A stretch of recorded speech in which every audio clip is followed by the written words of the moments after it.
رمضان ہے اللہ سے قربت کا مہینہ، برکت کا، سخاوت کا، محبت کا مہینہ۔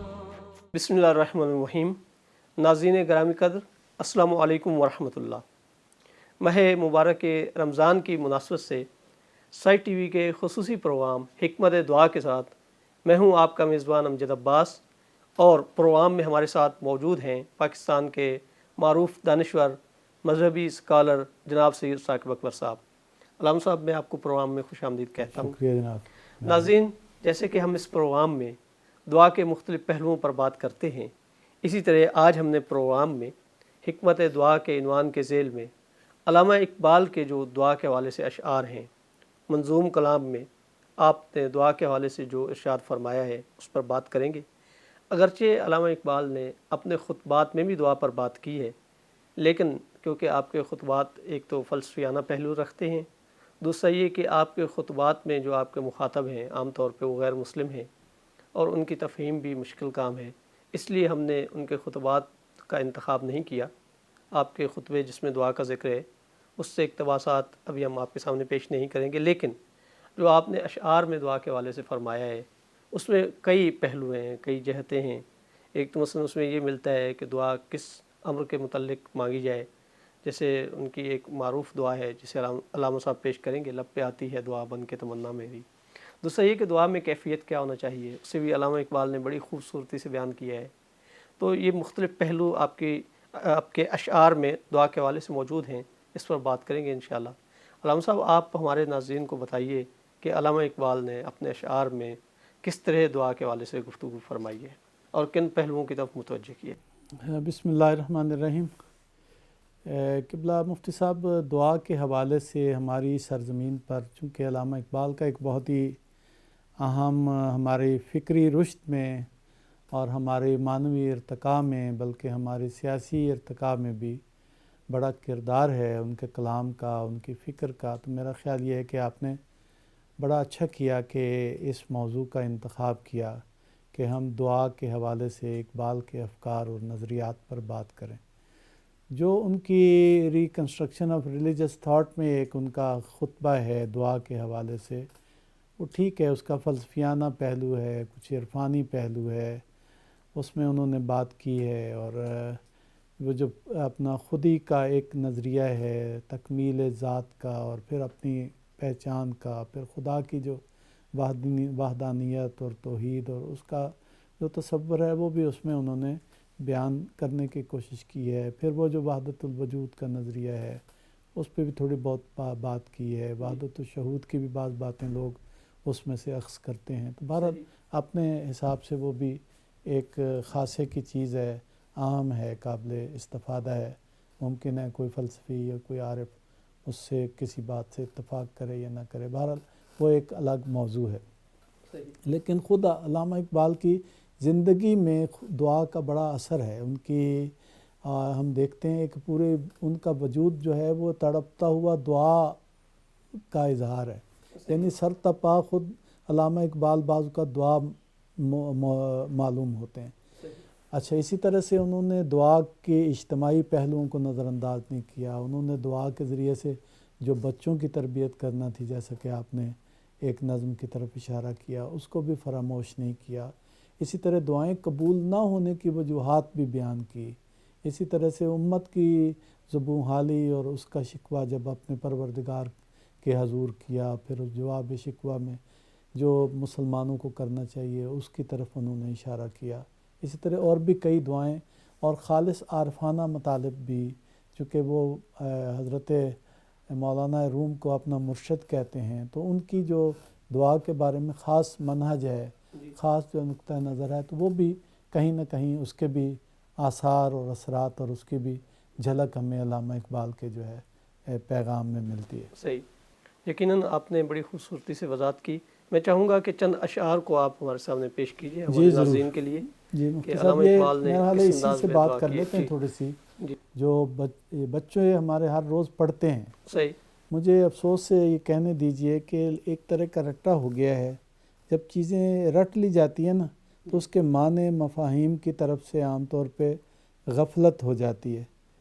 جیسے ہم علام شریف روز پڑھتے ہیں نا تو بعض اوقات ہم غافل ہو جاتے ہیں، ہاں تو ایک طرح سے رٹا ہے گویا، رٹا ہے تو پھر توجہ اس کی طرف نہیں رہتی۔ مفاہیم کی طرف ہماری جی توجہ نہیں رہتی۔ میرا خیال ہے اگر ہم غور کریں تو بچوں کے لیے یہ جو دعا ہے، لب پہ آتی ہے دعا بم کے تمنا میری، اس میں بڑے معانی جو ہیں وہ پنہاں ہیں، یعنی میں شمع کی صورت ہوں، میرا کام دوسروں کو اجالا دینا ہاں ہو۔ دوسروں کے کام آنا میرا کام ہونا کہتے ہیں بعض بزرگوں کا قول ہے کہ شہداء جو ہیں وہ شمع بشریت ہیں، وہ اپنے وجود کو جلا کر انسانی معاشرے کو روشنی بخشتے ہیں۔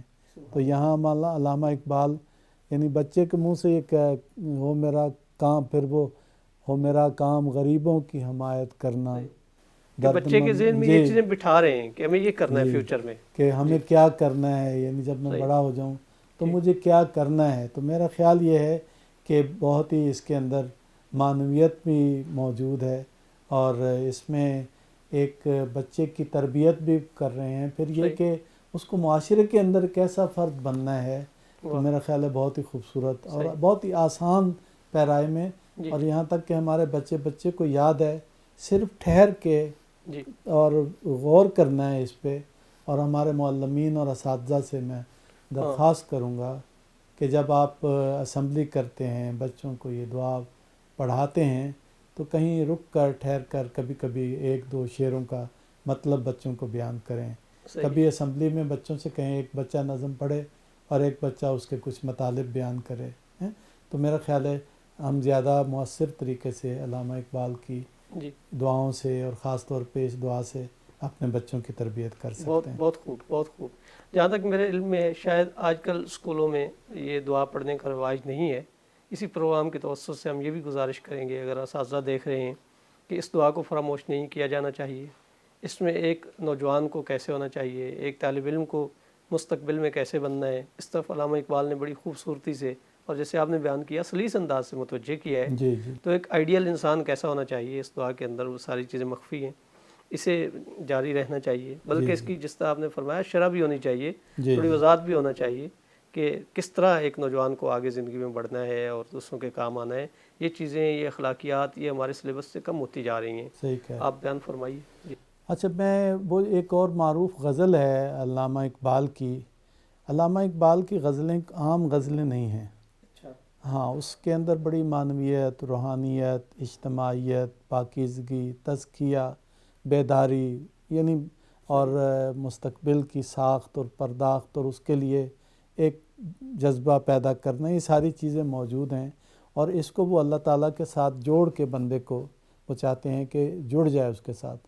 تو یہ جو ان کی معروف غزل ہے، کبھی ہے حقیقت منتظر نظر آ لباس مجاز میں، ہو سکتا ہے یہ توسل بھی ہو، یعنی میں بعض لوگوں نے نقل کیا ہے کہ یہ علامہ اقبال کہتے ہیں یہ توسل ہے، توسل بھی ہو نا اگر اولیاء سے اور نبی پاک سے یا ائمہ اہل بیت سے، تو بھی مقصد ان کو وسیلہ قرار دے کے پروردگار ہی کے حضور اپنے عرائض جو ہیں وہ پیش کرنا ہوتا ہے۔ تو یہ یہاں عرض کرتے ہیں کبھی ہے حقیقت منتظر نظر آ لباس مجاز میں کہ ہزاروں سجدے تڑپ رہے ہیں میری جبین نیاز میں۔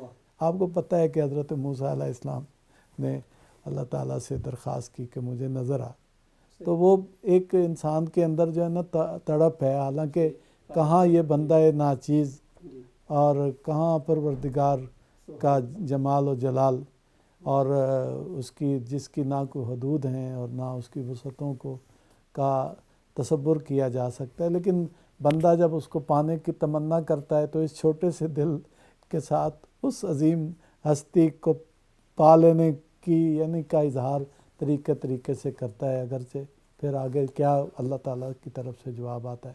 بہرحال اس کا ایک دوسرا شعر ہے، نہ کہیں جہاں میں اما ملی، جو اما ملی تو کہاں ملی، میرے جرم خانہ خراب کو تیرے عفو بندہ نواز میں۔ سبحان اللہ۔ اب یہ دیکھیں نا کہ کیا اپنے آپ کو عاصی اور گناہگار اور کمزور یہ ظاہر کر رہے ہیں، اور اس کے جو ہے وہ اس کے مقام عفو کو اور اس کے مقام قبولیت کو اس کو بیان کر رہے ہیں۔ بالکل عرفاء اسی طرح سے کرتے ہیں، اس کے اسماء کا سہارا لے کر اور اپنے عز و نیاز کو اس کی بارگاہ میں پیش کرتے ہیں، اور واقعاً جب یعنی اس کے علاوہ کہیں سے نہ دل کو قرار مل سکتا ہے اور نہ کہیں امان مل سکتی ہے، اسی کا گھر دارالسلام ہے، وہ اپنے اسی دارالسلام کی طرف بلاتا ہے، اس کے گھر کے علاوہ کوئی گھر دارالسلام ہے ہی نہیں ہے۔ یہی قرآن نے بھی بیان کیا ہے، جی الا بذکر اللہ تطمئن القلوب، جی کہ اسی کے ذکر سے ہی دلوں کو سکون ملتا ہے، اسی یا کے ہاں امان جی ہے، جی جی وہی ماوا ہے، وہی ملجا ہے۔ جی جی یہ بھی فرمایا گیا ہے نا کہ وہ دارالسلام کی طرف جو ہے وہ تمہیں پکارتا ہے اور بلاتا ہے۔ تو میں یہ سمجھتا ہوں کہ یہ جو نہ کہیں جہاں میں امان ملی، جو امان ملی تو کہاں ملی میرے جرم خانہ خراب کو۔ آپ دیکھیں نا، وہ جرم جس نے میرے گھر کو خراب کر دیا، تیرے عفو بندہ نواز میں، تو بندہ نواز ہے، تیرا عفو میں طلب کرتا ہوں۔ تو یہ بڑا اچھا، اسی غزل کا ایک اور شعر ہے، وہ بھی بڑا میرا خیال ہے معنی خیز ہے، اللہ کو پکارنے اور اس کے حضور عرض نیاز کرنے کے حوالے سے، کہ میں جو سر بے سجدہ ہوا کبھی تو زمین سے آنے لگی صدا، تیرا دل تو ہے صنم آشنا، تجھے کیا ملے گا نماز میں۔ تو یہ جو اندر کے بتوں کو توڑ کر اور خالص اللہ کے لیے ہو جانا، یہ ضروری ہے، یعنی دعا کے لیے مخلصین لہ الدین جو ہے نا، یعنی اس کے لیے خالص ہو جانا، یہ بڑا ضروری ہے۔ اور علامہ اقبال کہتے ہیں کہ چونکہ اندر سے ہمارے بت ختم نہیں ہوئے، ہمارے دلوں کے اندر یہ بت موجود ہیں، اور غیر خدا کی طرف ہمیں وہ نیاز مندی موجود ہے۔ وہ اسی لیے اور بھی ایک جگہ کہتے ہیں نا کہ بتوں سے تجھ کو امیدیں، خدا سے نو امیدی، مجھے بتا تو صحیح اور کافری کیا۔ تو یہاں پہ ایک ہے کافری اور ایک ہے شرک، یہاں پہ شرک کے مخفی خانوں کی طرف جو ہے انسان کو وہ متوجہ کیا جا رہا ہے کہ میں جو سر بے سجدہ ہوا کبھی تو زمین سے آنے لگی صدا، تیرا دل تو ہے صنم آشنا، تجھے کیا ملے گا نماز میں۔ تو یہ صنم آشنائی کو چھوڑ دینا ہے، اور خدا آشنائی اور خدا آگاہی اور خدا کی معرفت جو ہے وہ پیدا کرنا ہے، تب نماز میں کچھ ملے گا، تب دعا میں کچھ ملے گا، تب سجدوں میں کچھ ملے گا۔ تو مفتی صاحب بہت ہی زبردست یہ پیغام جو ہے اس میں موجود ہے۔ اچھا، بچوں کے حوالے سے بات کر رہے تھے۔ ہاں، بچوں کے حوالے سے بات کرتے ہوئے علامہ اقبال نے یتیموں کے لیے دعاؤں کا خاص اہتمام کیا ہے، اور علامہ اقبال کی زندگی میں بھی یہ ہے کہ وہ ایک یہاں پہ لاہور میں یتیم خانہ تھا، ان کے لیے اسکول بنایا گیا تھا، تو اس کے سالانہ پروگرام میں وہ شرکت کرتے تھے، یتیموں کے لیے نظمیں لکھتے تھے۔ اچھا مفتی صاحب، قرآن حکیم میں بھی یعنی نبی پاک کے لیے بھی کہا گیا ہے کہ آپ یتیم تھے اور ہم نے آپ کو پناہ دی۔ جی، وَوَجَدَكَ يَتِيمًا فَآوَىٰ، آپ یتیم تھے، ہم نے آپ کو پناہ دی۔ تو پھر آگے جا کے کہتے ہیں کہ پھر اس کا مطلب ہے یتیم پر قہر نہیں کرنا، اس کا مطلب ہے سوال کرنے والے کو جھڑکنا نہیں۔ تو آپ یہ دیکھیں کہ علامہ اقبال نے خاص طور پہ اپنی زندگی کے بہت سے اوقات یتیم پروری اور یتیم کی طرف توجہ دلانے کے لیے جو ہے وہ وقف کیے ہیں۔ ان کا ایک شعر ہے، باقیات میں آیا ہے، کہ وہ کہتے ہیں کہ جس طرح مجھ کو شہید کربلا سے پیار ہے، حق تعالیٰ کو یتیموں کی دعا سے پیار ہے۔ بہت خوبصورت، کیسے خوبصورت ہے، اور کیسی یعنی چونکہ وہ نبی پاک کے نواسے سے خاص نبی پاک کو بھی مانوسیت تھی، اور اللہ تعالیٰ کو بڑی امام الشہداء سے جو محبت تھی، تو اس کو وسیلہ بناتے ہیں کہ جس طرح مجھ کو شہید کربلا سے پیار ہے، حق تعالیٰ کو یتیموں کی دعا سے پیار ہے۔ تو یہ بچوں کے لیے الگ بھی بہت ساری نظمیں ہیں، دعا کے لیے نظمیں ہیں، تو یہاں پہ یتیموں کی دعا کی طرف خاص طور پہ اشارہ ہے۔ بعض روایات میں آیا ہے کہ یتیم کی جو فریاد ہے آسمان پر، اس کو رد نہیں کیا جاتا۔ تو یہ خاص طور پہ یہاں پہ یتیموں کی دعا کی طرف بھی علامہ اقبال نے جو ہے وہ اشارہ کیا۔ اچھا مفتی صاحب، اپنی والدہ مرحومہ کے نام جو انہوں نے نظم لکھی ہے، اس میں بھی دعائے نیم شب کا بڑا خاص اہتمام سے ذکر کیا ہے۔ تو اس کا مطلب یہ ہے کہ دعا کے اوقات جو ہمارے ہاں عرفاء نے، علماء نے حدیث میں بیان کیے ہیں، اس میں خاص طور پر یعنی دعائے نیم شب کو بہت اہمیت حاصل ہے، یعنی سحری کے وقت کی جانے والی دعائیں، تہجد کی نماز میں کی جانے والی دعائیں۔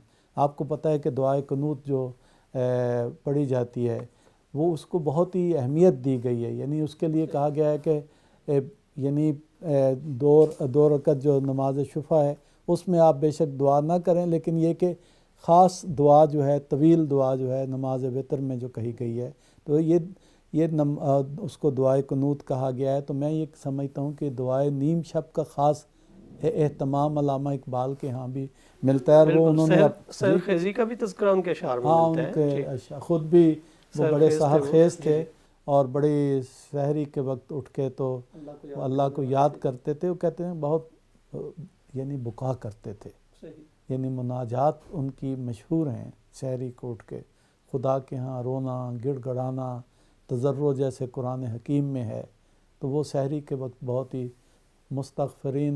مستغفرین بالاسحار قرآن حکیم میں بھی ہے کہ سحری کے وقت اللہ کے حضور جو ہے وہ استغفار کرنے والے لوگ۔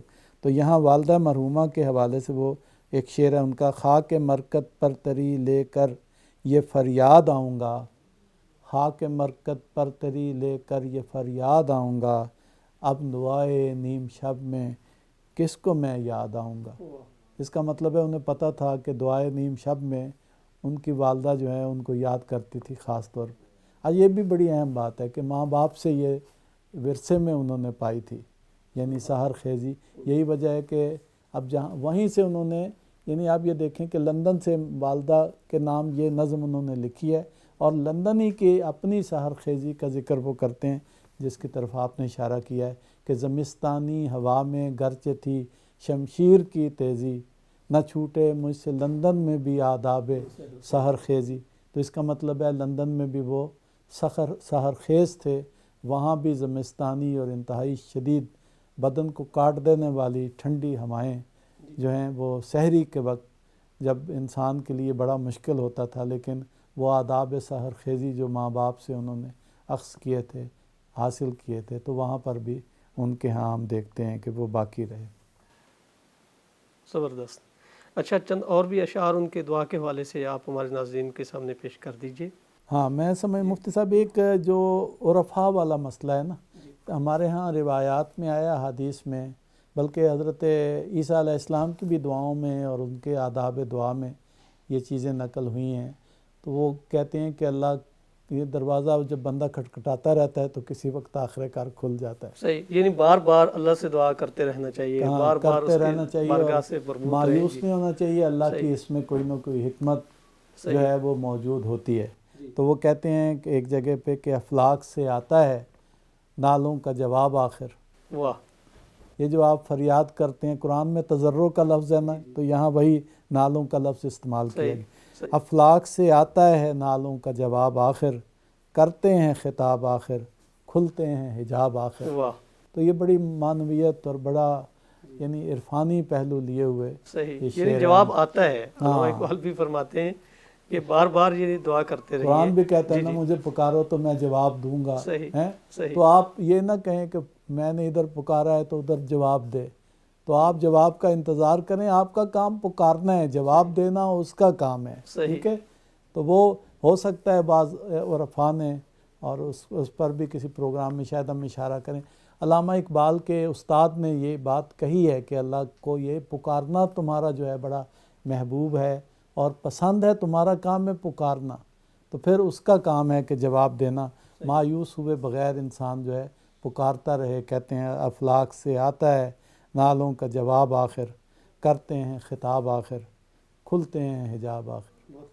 اچھا مفتی صاحب، اپنا شکوہ جواب شکوہ بھی اس سلسلے میں جو ہے وہ بڑا معنی خیز ہے۔ جی، تو اگر آپ کہیں تو ایک بند میں شکوے سے بھی، وہ جواب شکوہ سے میں عرض کروں کہ بندے کی دعا بعض اوقات قبول نہیں ہوتی اس لیے کہ اس میں قابلیت نہیں ہوتی۔ علامہ اقبال نے اس کی طرف متوجہ کیا ہے کہ وہ کہتے ہیں کہ ہم تو مائل بکرم ہیں، کوئی سائل ہی نہیں، یعنی حقیقت میں ہم سائل بنے ہی نہیں۔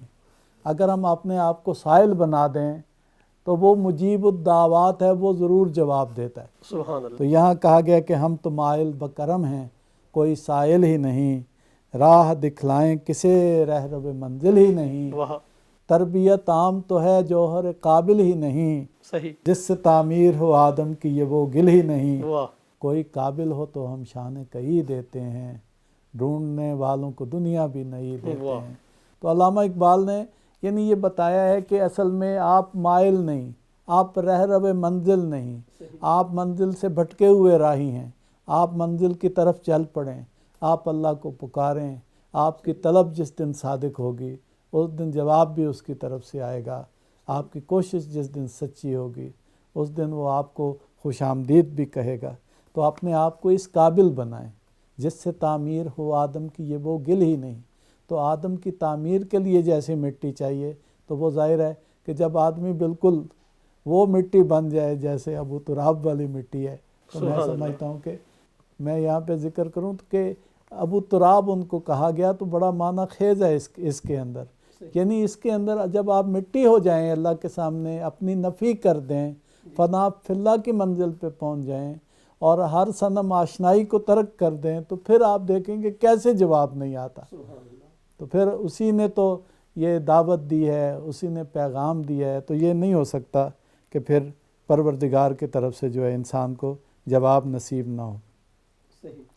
اچھا، بعض اوقات بڑے عاشقانہ طریقے سے مفتی صاحب غزلوں میں ایک خاص شعراء کا اور عرفاء کا ایک خاص انداز ہوتا ہے، وہ ساکی نامے میں بھی آپ کو نظر آتا ہے۔ تو ساکی کے حوالے سے جو ان کی نظمیں ہیں وہ دعائیہ نظمیں ہیں اصل میں۔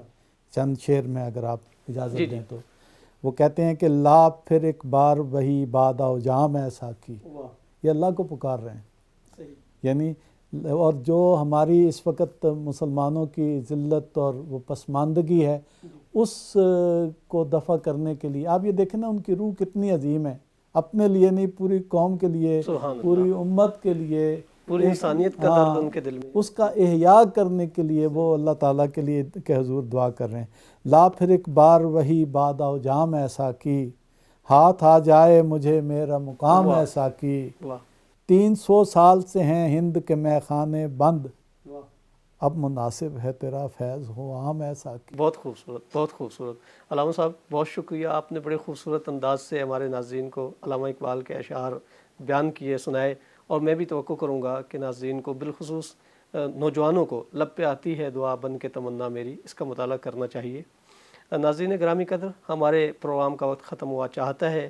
حکمت دعا کے میزبان امجد عباس کو اجازت دیجیے، ہم دوبارہ آپ کی خدمت میں حاضر ہوں گے۔ اللہ حافظ۔ رمضان ہے اللہ سے قربت کا مہینہ، برکت کا، سخاوت کا، محبت